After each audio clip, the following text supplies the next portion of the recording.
Hello guys, my name's Noah Fitzgerald, and today I'm going to tell you guys about the 2023 Aston Martin DBX. Now the Aston Martin DBX is of course Aston Martin's sports mid-size crossover, and it's meant to compete with the likes of other German SUV brands such as the GLE 63 or the X5M competition, but most generally it competes with its British competition such as the Bentley Bentayga. Now, as you know, Aston Martin is a high luxury brand that produces not only luxury cars, but also sports cars. And it's known for its major cars such as the Vantage and the DB11 as a new one, and most generally, the DBS.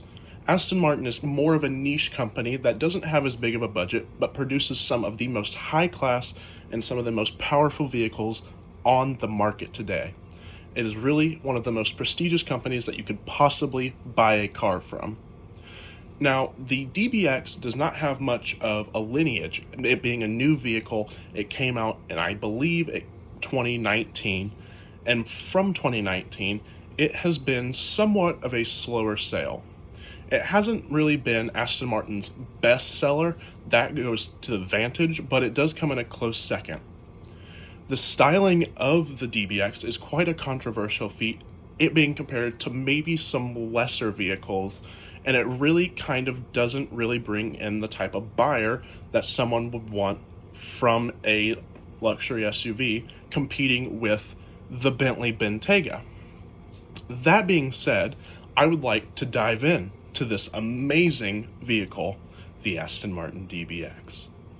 Now on the exterior, you'll notice that there are striking looks. There are very good body lines. You get to the front and you notice that there are LED headlights with, of course, LED projector beams. You have LED daytime running lights as well as LED turn signals. You have Aston Martin's signature grille on the front as well as air intakes with additional DRLs on the bottom of the fascia. And then you have your front splitter. Now, this angle is probably the most controversial angle of the Aston Martin DBX due to what it's being compared to. Now, from the front end, it is a very well-known thing that the Aston Martin DBX looks quite similar to the Ford Escape, which the Ford Escape is Ford's small crossover that's relatively cheaply budgeted, and that's why people would rather buy the Bentayga than the DBX, because when you're spending that much money on a sports luxury SUV, you don't want it to look like a Ford Escape. Now, that leads me on to the side profile of the DBX. Now, the side profile of the DBX is probably the best angle of the whole entire car. And I'm not saying that because the rest of the vehicle is a bad looking vehicle, because it is absolutely not. The side angle just encompasses so much of the great architecture that goes into building this amazing SUV that I believe it really stands out among all of the angles on the vehicle. Now on the side, you'll notice that there is a side gill that really lets the air go through the engine compartment and really gives it a more performance-oriented look and really gives it more of a aerodynamic purpose. You'll also notice on the belt line, there is a strong crease that really gives the DBX character that you don't get in a Bentley Bentayga.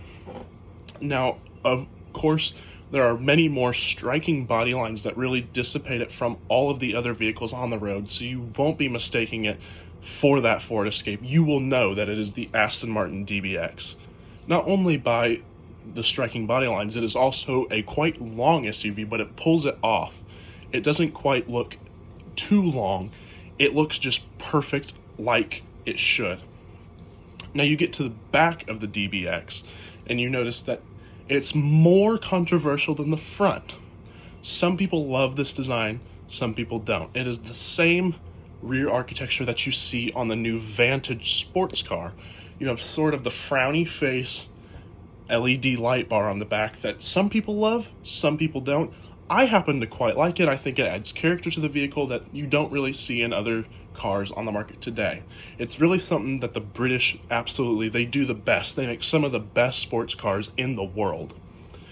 Now, of course, you do get LED taillights with LED turn signals in that light bar, and it's sort of a duckbill. It kind of sweeps, kind of goes like this, and it's kind of acting as a spoiler. This car does have dual spoilers, and it's kind of unique to see that on the SUV. The only other SUV I could really compare it to that has spoilers like that is the Porsche Cayenne or the Lamborghini Urus.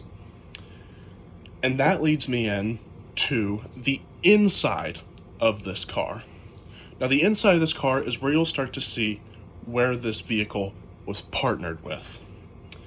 You go to the steering wheel, and the steering wheel is classic Aston Martin. It has your buttons for all of your media controls, all of your stereo controls, and all of your cruise control, obviously, controls. And it's really a gorgeous steering wheel. It's befitting of a luxury SUV, but also has that tone of sportiness that really separates it from other vehicles in the class, such as the Bentley Bentayga. Now you go behind that, and it does have a fully digital gauge cluster that has a pretty high resolution gauge cluster. However, it is a little bit laggy, but the drive modes that you can change into, and that changes the configurable gauge cluster, really gives it a nice look, and overall I think it is a great addition to have in this vehicle. Now you move over to your right, and you notice the single most gorgeous cinder stack in any vehicle on the market at any price point. I believe it sternly beats out all of its competition, including the Bentley Bentayga. It is gorgeous. It has, on the top, you have your start-stop button right in the middle, as well as Aston Martin's signature push-button transmission selector. For the new generation of Aston Martin, you do leave out the ECU, which stands for the Emotional Control Unit. It's a feature that Aston Martins used to have, where you'd put the key fob in the dash, and then it would start. It was a very cool feature, and it's kind of sad to see that leave the company. However, it still does look absolutely gorgeous. They are crystal buttons, and I think it is a really good addition. The only gripe I have with that is, for some people, it is a little far away from them, so it's kind of difficult to change the change the gear, but that's about it. It looks gorgeous. Now you go below that, and you see the infotainment screen. Now, the Aston Martin DBX does share some of its lineage from Mercedes-Benz, and that's notable in the infotainment system. It is running Mercedes' old infotainment system that is not a touchscreen. It does come with Apple CarPlay and Android Auto. However, you do have to use a dial in the center, just like the current generation of G-Wagon. It runs the same infotainment system as that. It's not a deal breaker, but it would be nice to see a touchscreen in an SUV from this echelon, and I think that is almost borderline unacceptable from this class of vehicle. You go below that, and you have piano black buttons that go for your climate control. It's a touch-sensitive button, so they're not actually buttons. They're capacitive touch. However, I do not love that. However, it's certainly better than BMW's decision to not give you physical climate controls at all. So I will take them where I can get them. Now that leads me to the seats. Now the seats are absolutely gorgeous. They are sort of sport bucket seats. However, they are some of the most luxurious seats everywhere. Everything you touch in the Aston Martin is almost like Rolls-Royce quality. It's either leather or aluminum or some other exotic material. There is barely plastic used anywhere in this Aston Martin. It's truly gorgeous. They are heated and cooled seats, as well as massaging, and it really gives you all the comfort you could want out of an SUV, which you should expect from this price point and this echelon of vehicle from this brand. I wouldn't expect anything less from this brand. Now you get to the back seats and you notice that you have quite a bit of legroom. Like I said before, the DBX is sort of a longer SUV, and it does show that. It gives you more room for the rear passengers. Not as luxurious as the Bentley Bentayga, but it will certainly be a great thing whenever you're trying to haul those passengers with the DBX. You move up and you do get a panoramic sunroof. It does not move, it's just one solid piece of glass, but it is great to see. It really lets the light come into the cabin and really gives you a more airy feeling in a rather dark environment. Now that leads me on to my other point. The Aston Martin inside and out is completely configurable, like I compared it to Rolls-Royce and Bentley.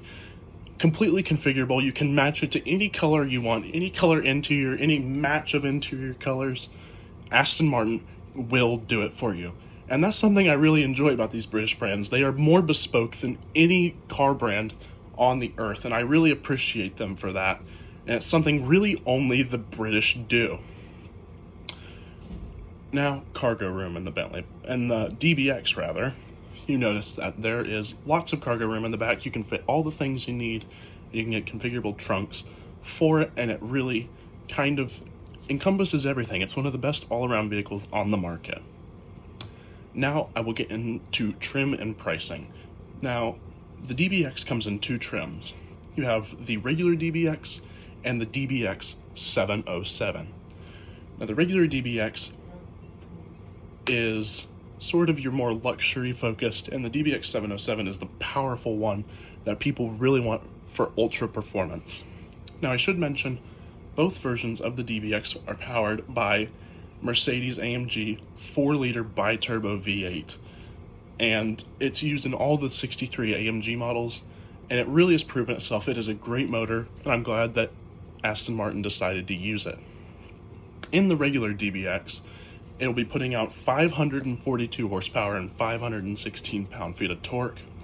That is mated to an all-wheel drive system going through a torque converter 8-speed automatic. Now, this kind of gives you all of your main features. You can still customize it. The base DBX is what most people will buy. However, for the people who do want the extra echelon of performance, the DBX 707 is offered.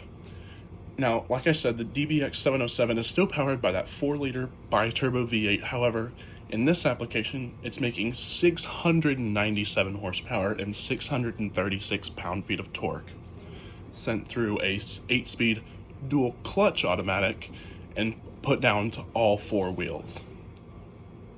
Now, the DBX 707 really is the more sports-oriented version. I don't think many people are going to buy it based on pricing and just how the regular DBX is selling, but I think it is a great standpoint for people that really want extra performance from their luxury SUV that goes an echelon above the competition such as the Bentayga. Now let's get into pricing. The base DBX starts at about $197,000, which is a huge stomaching price, but if you compare it to its competition, it starts to seem more like a bargain. And optioning it out, most DBXs will sell for over $200,000, which really kind of places it there with the Bentley Bentayga, not anywhere close to Rolls-Royce Cullinan levels though. Now, if you want that extra performance for the DBX 707, it'll come at a base price of $208,000. Now, that really kind of puts it in performance spec and pricing spec with a certain competition, and that is the Lamborghini Urus Performante. That is really the only competition with the DBX 707, unless you want to compare it to the Dodge Durango Hellcat, which that goes for $100,000 on a usual. So really, pick what you want from that category, but I really don't want to be comparing a DBX with a Durango because they are not anywhere close to the same category of vehicle. And that is all I really have for the DBX. My name's Noah Fitzgerald. Thank you for listening to this video. Please be sure to check out my socials in my bio. Thank you for watching, and I'll see you in the next one. Bye for now.